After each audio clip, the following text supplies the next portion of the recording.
राम दोस्तों, सारे dairy farm के यूट्यूब चैनल में आप सभी का स्वागत है।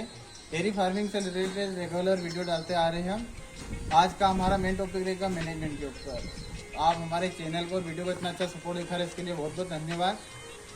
यदि हम सही तरीके से मैनेज करते हैं तब जाकर ही सक्सेस होते। कम से कम भी मैनेज करने के ऊपर रहता है कि 60% पशु ना तो बीमार होगा और ना ही मिल्क कम होगा अचानक से।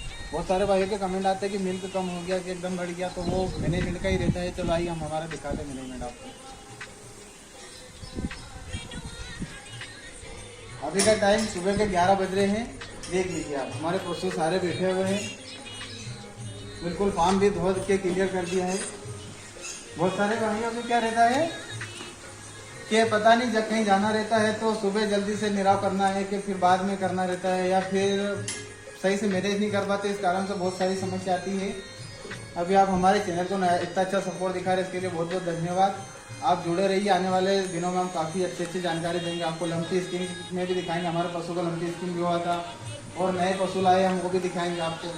सबसे जरूरी फार्म में साफ सफाई रहेगी, तब जाकर ही आपका पशु ना तो बीमार होगा और न ही कोई बीमारी आएगी। आप अच्छे से देख लीजिए, हमारा फार्म कितना साफ है, ना ही ज़्यादा गीला है और सूखा भी नहीं है। पशु भी साफ है, हंसते पूछते खाना पीना खा के जुगाली कर रहे हैं।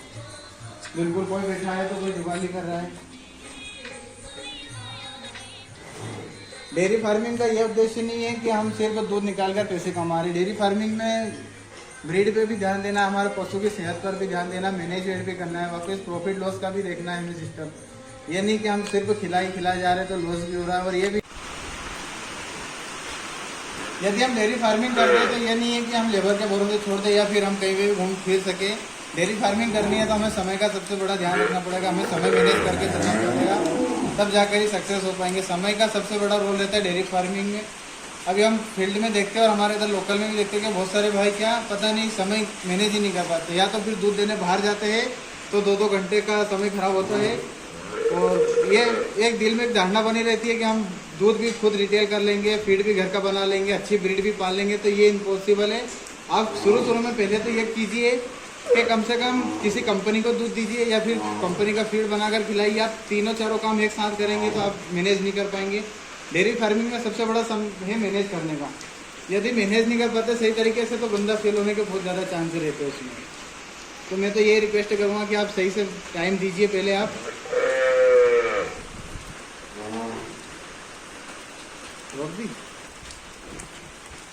बहुत सारे भाइयों के ये कमेंट आते हैं कि भाई हम हरा अलग से खिलाएं, सूखा अलग से खिलाएं, फीड अलग से खिलाएं। तो मैनेजमेंट में तीनों सामान ही आते हैं कि आप टोटल मिक्स राशन करके खिलाते हैं तो उसका बहुत ही बढ़िया रिजल्ट रहता है। तो सबसे बढ़िया कि आप एक साथ खिलाइए और कम से कम हो सके तो साइलेज पर ध्यान दीजिए, क्योंकि तूड़ी के रेट इतने ज़्यादा हो गए। पहले फीड का रेट हुआ करता था, जो आज तूड़ी का रेट हुआ 12 रुपये किलो हो चुका है। तो यही बात डेयरी फार्मर को समझनी पड़ेगी। यदि आप सही से मैनेज नहीं कर पाते हैं तो बीमारी का भी आना जायज़ है और आपका पशु का मिल्क भी इतना नहीं हो पाएगा। बहुत सारे भाई कहते हैं कि मास्टाइटिस हो रहा है बार।